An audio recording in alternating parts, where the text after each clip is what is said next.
In the recently few hundred years, over 800 ships have been wrecked along the south coastline of Australia.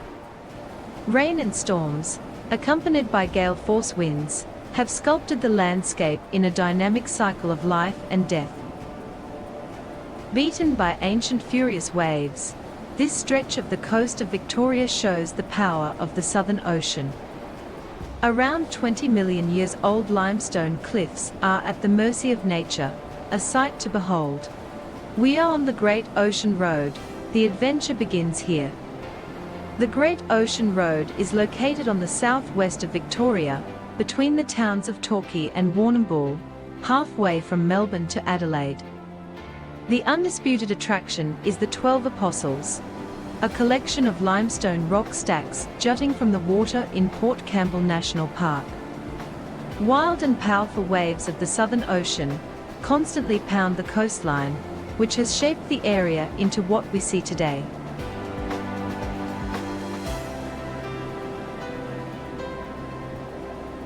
The 12 Apostles have been created many millions of years ago by constant erosion of the limestone cliffs of the mainland. The stormy Southern Ocean and blasting winds gradually eroded the limestone, forming caves in the cliffs. The caves eventually became arches, and when they collapsed, rock stacks up to 45 meters high were left isolated from the shore.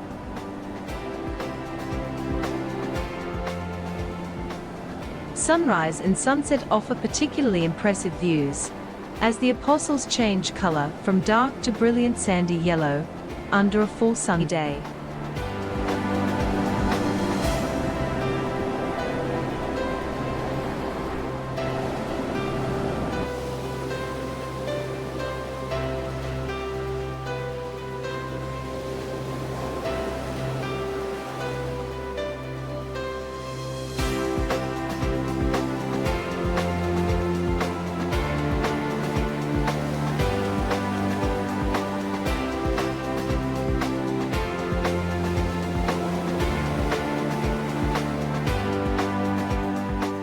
The 12 Apostles is at the center of one of the most spectacular stretches of coastline in the world.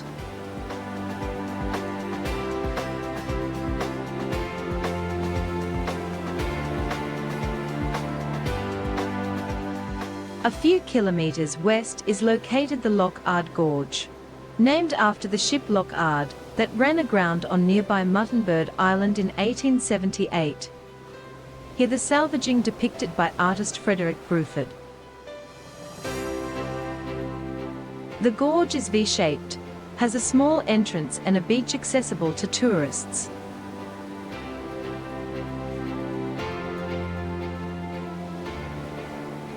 It is impossible to walk these trails and not be moved by the powers of nature that have shaped it.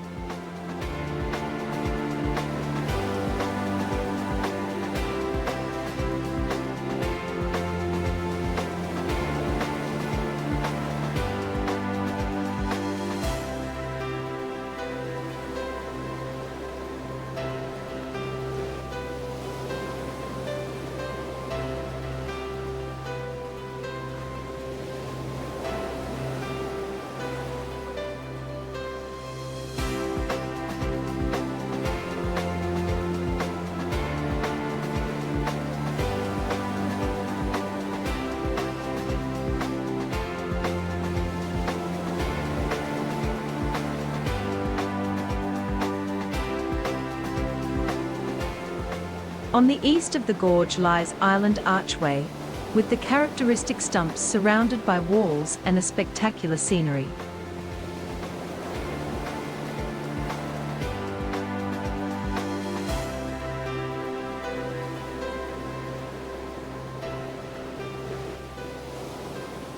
Still more to the east is Razor Wall, with a vast mixture of features created and daily chased by the power of the sea.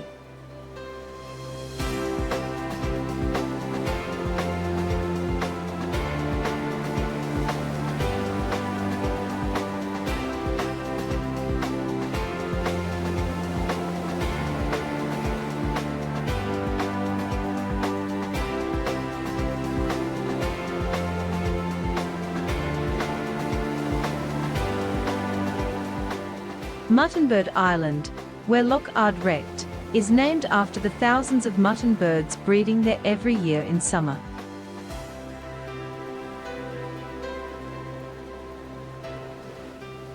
In the same area, on the west of Loch Ard Gorge, are Thunder Cave and Broken Head.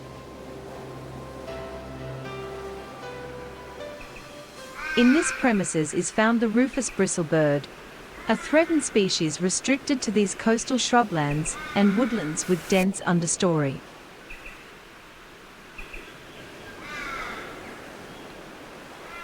Spring is here, and even in these harsh environments, plants explode with blossoms.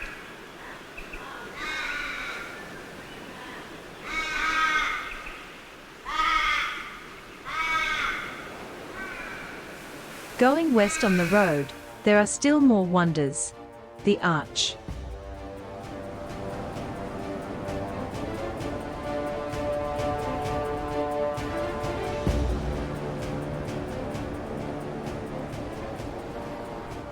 London Bridge, now called London Arch since the bridge to land disappeared in a storm. The power of the seas is evident here.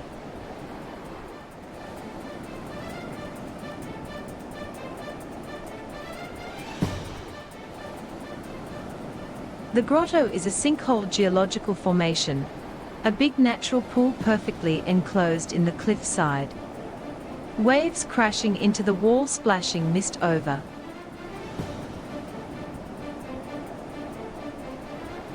We conclude our visit to the area exploring Triplet Falls and Hopetown Falls in Otway National Park.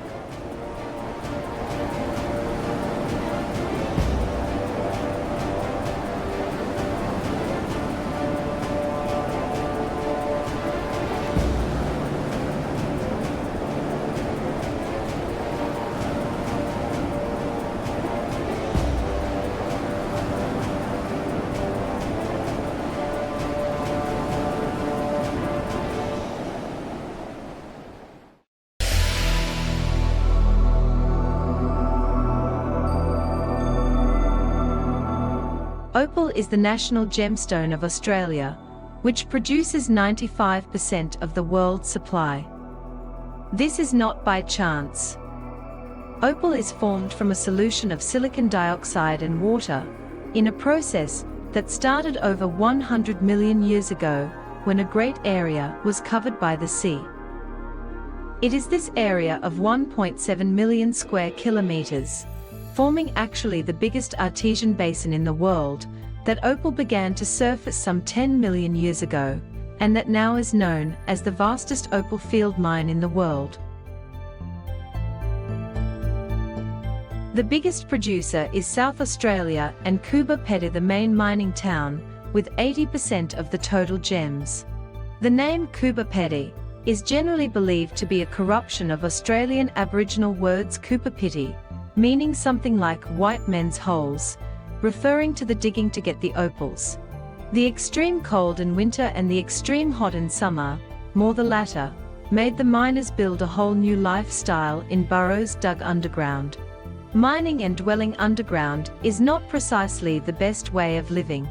The old-timers mine, today a museum and shop, portrays both the mining and how the people lived on the 20th century, idealized for tourists. Life should have been very tough, with the only hope of getting rich with a fluke. Today, besides the mining activity, done principally by big companies, the town has embraced tourism as the main income. Hotels underground are a great attractive, something one cannot miss getting there. Underground churches are architectonic marvels, especially the Catholic and Serbian.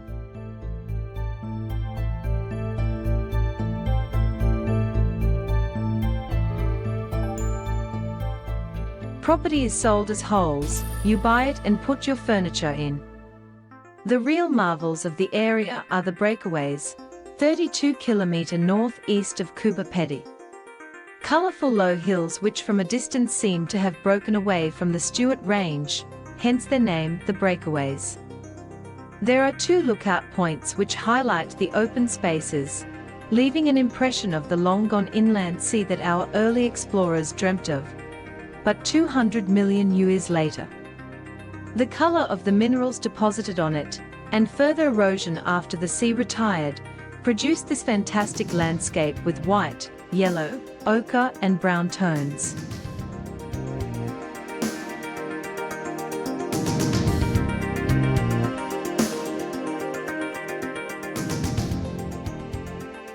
Castle, or salt and pepper, can be seen in an easterly direction. As the day goes by, the passing of the sun changes the desert colors, creating photogenic scenes that appear surreal. The desert-like moonscape with its fossilized shells has been nicknamed the Moon Plain and has been used as a stage for many films.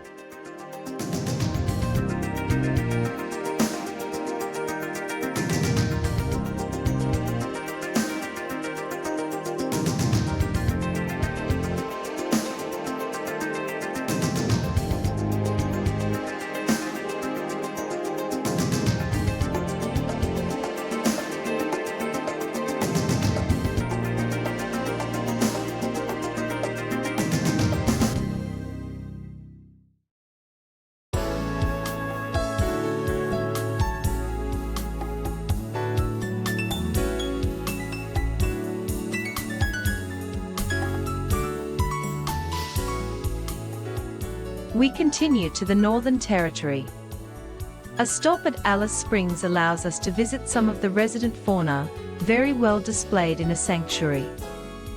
The Australian ringneck, the spinifex pigeon, the western bowerbird, the splendid fairy wren, the dusky grass wren, the pied honeyeater, the grey-crowned babbler, the cinnamon quail thrush,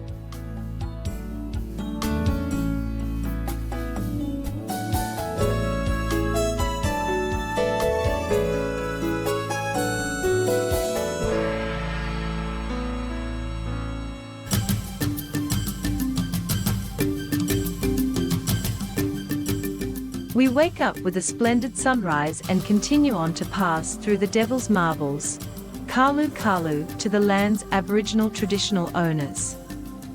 A nationally and internationally recognised symbol of Australia's outback, gigantic rounded granite boulders, some spectacularly poised. The physical and chemical action of the elements has sometimes strange ways to show their action.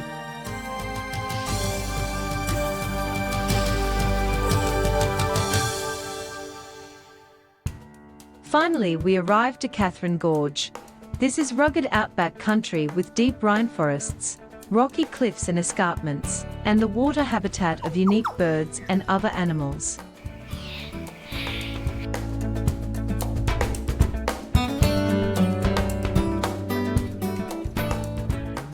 The gorges were carved by the Katherine River, the first river we encountered with some flow of water since we started to travel north from Adelaide. In this time of year, October, there are neither rapids nor waterfalls. The gorges are separated by rocky areas, and we must move from one boat to another upriver. Its name was changed from Katherine National Park to Nitmiluk, when ownership of the land returned to the Jawoyn people, its traditional owners. Nitmiluk means cicada dreaming, which figures prominently in Jawoyn cultural history. The slow-running water allows a pleasant stroll along its trajectory, making the most of the landscapes created by nature.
Australia's Aborigines are the oldest civilization in the world.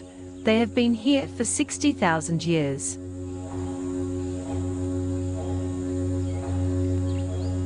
The red centre is the land of the Anangu people.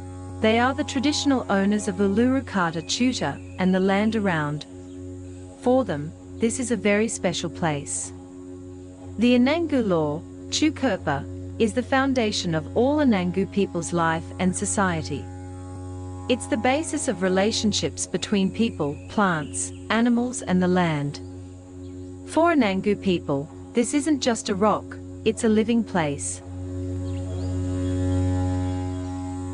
Uluru and Kata-Tjuta are located in the Northern Territory, in the centre of Australia. The Red Centre, 450 kilometres southwest of Alice Springs. Uluru is actually part of a huge underground rock formation that also includes Kata-Tjuta, the Olgas, 35 kilometres to the west, and Attila Mount Connor, a mesotableland, approximately 100 kilometres to the east of Uluru. With a history of more than 600 million years, Uluru, Kata-Tjuta and Attila were part of a huge, high mountain range, now eroded into a desert. Uluru tilted 90 degrees.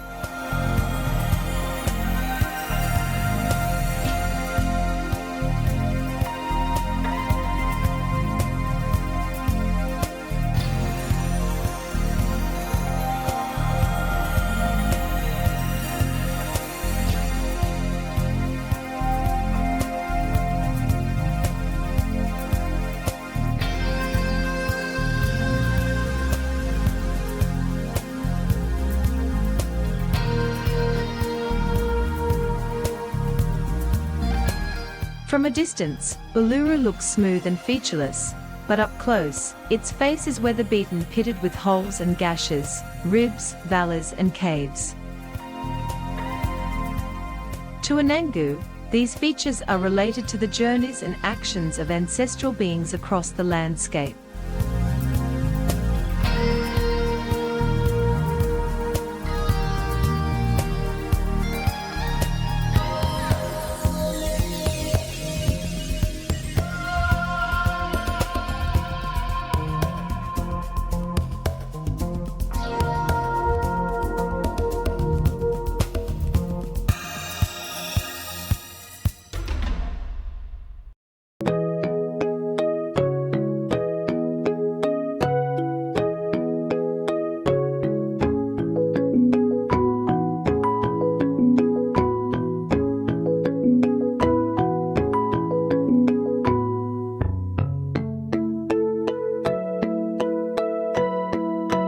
Kata-Tjuta, the Anangu name for the collection of domes, means many heads.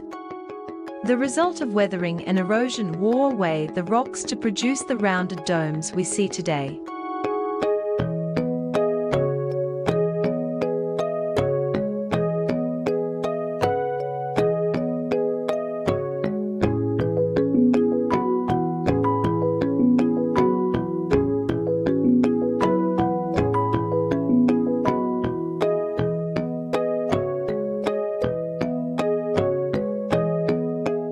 Here the spectacular colors on a sunset.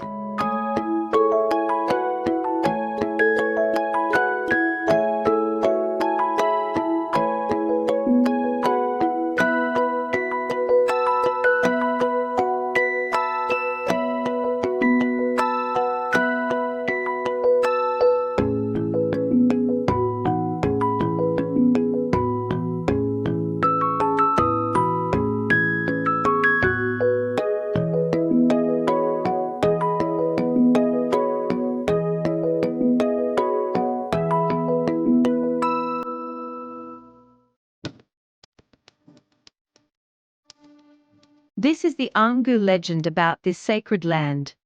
The world was once a featureless place.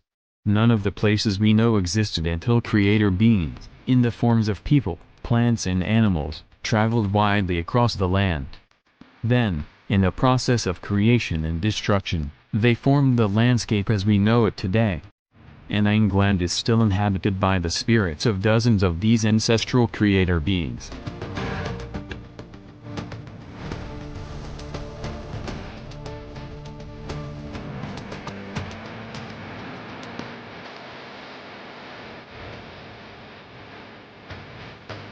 Being such an attracting monument, hikers and aficionados cannot resist the temptation to climb Uluru.